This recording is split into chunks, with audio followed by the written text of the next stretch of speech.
Hello everyone, welcome back to our channel.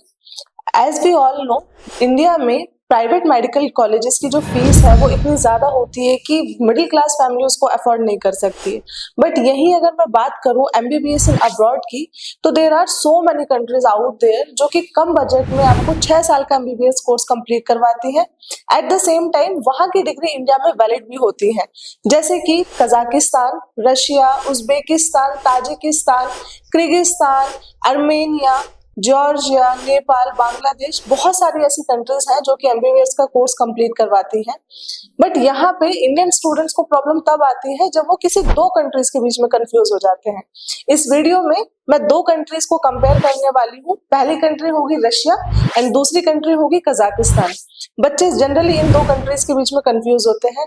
अगर आपको भी डिसाइड करना है कि आपके लिए कौन सी कंट्री बेस्ट सुटेबल रहेगी, तो आप पूरा वीडियो देखें ताकि आपके 1 to 1 सारे डाउट्स क्लियर हो जाए। तो चलिए शुरू करते हैं वीडियो। सबसे पहला पॉइंट आता है एनएमसी गाइडलाइंस का। तो चाहे वो कजाकिस्तान हो या रशिया हो, दोनों ही कंट्री एनएमसी की गाइडलाइंस को फुलफिल करती हैं। The only difference will be in the licensing exam. Kazakhstan की अगर मैं बात करूं, तो कजाकिस्तान में आपको जो एग्जाम होगा वो होगा national centre of independent training exam. And ये एग्जाम आपका 3 लैंग्वेज में हो सकता है, कजाक लैंग्वेज में, रशियन लैंग्वेज में एंड इंग्लिश लैंग्वेज में। वहीं अगर मैं रशिया की बात करूं, तो रशिया में आपको फाइनल ईयर में आपको गॉश एग्जाम देना पड़ेगा, जो कि इंग्लिश में कंडक्ट होता है।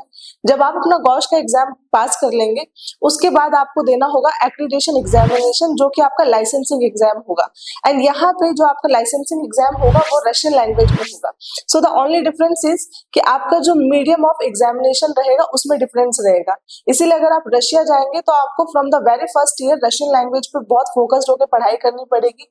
अगर आप इसको इग्नोर करेंगे तो हो सकता है कि लाइसेंसिंग एग्जाम के टाइम पे आपको प्रॉब्लम फेस करनी पड़े। नेक्स्ट अगर हम देखें बजट को, तो कजाकिस्तान से एमबीबीएस करने के लिए जो आपको बजट रिक्वायर्ड रहेगा, ऑन एन एवरेज 30 से 40 लाख के बीच में आपका अमाउंट लग जाता है। वहीं अगर मैं रशिया की बात करूं, तो रशिया से एमबीबीएस करने के लिए आपको 25 से 35 के बीच में बजट रिक्वायर्ड होता है। यहाँ पे एक डिफरेंस ये भी है कि कजाकिस्तान में there are only 5 to 6 medical universities जो कि प्रोमिनेंट है, जहाँ पे इंडियन स्टूडेंट्स जनरली जाते हैं। But when it comes to Russia, Russia में आपको बहुत सारे ऑप्शंस मिलेंगे।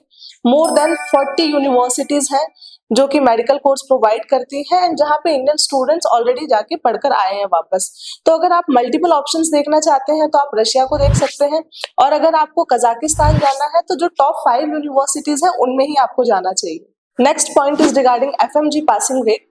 As I told you, in Kazakhstan there are top 5 medical universities.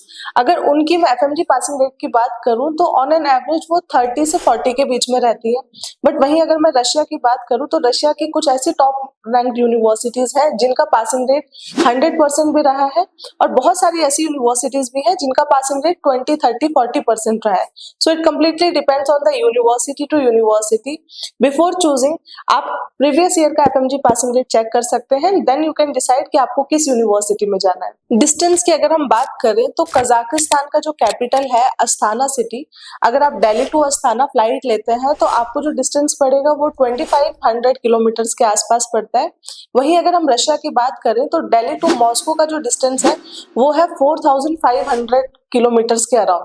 तो यहाँ पे आपको देखने को मिलेगा कि कजाकिस्तान इंडिया के ज्यादा पास है, वहीं रशिया में डिस्टेंस है। और ऐसा नहीं है कि सारी मेडिकल यूनिवर्सिटीज आपको कैपिटल सिटी के आसपास ही मिलेंगी, एंड ये जरूरी नहीं है कि जिस मेडिकल यूनिवर्सिटी में आप जाएंगे वो आपको कैपिटल सिटी के आसपास मिले। हो सकता है कि आपको मॉस्को से भी आगे ट्रैवल करना पड़े, अस्ताना से भी आगे ट्रैवल करना पड़े। तो ये आपको देखना है कि आपकी यूनिवर्सिटी का डिस्टेंस कैपिटल सिटी से कितना है, कनेक्टिविटी वहाँ पे किस तरीके की है, क्या वहाँ के लिए डायरेक्ट फ्लाइट अवेलेबल है या नहीं है, या फिर आपको कैपिटल सिटी से आगे कनेक्टिंग फ्लाइट्स मिल रही है या नहीं मिल रही है। तो इन सारी चीजों का भी ध्यान रखना है बिफोर सेलेक्टिंग योर कंट्री।